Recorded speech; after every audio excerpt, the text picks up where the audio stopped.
Like when we look at businesses, like startups today, oftentimes they tend to be product centric.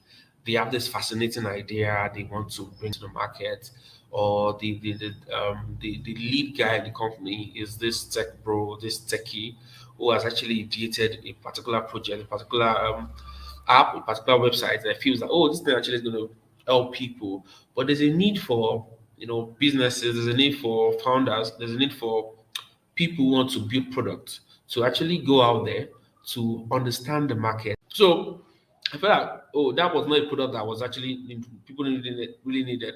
So there's a need for businesses before even starting the venture, before even creating anything. There's a need for you to first and foremost understand the art of the market, understand what people want. Do people need a solution? Oh, they even need a solution.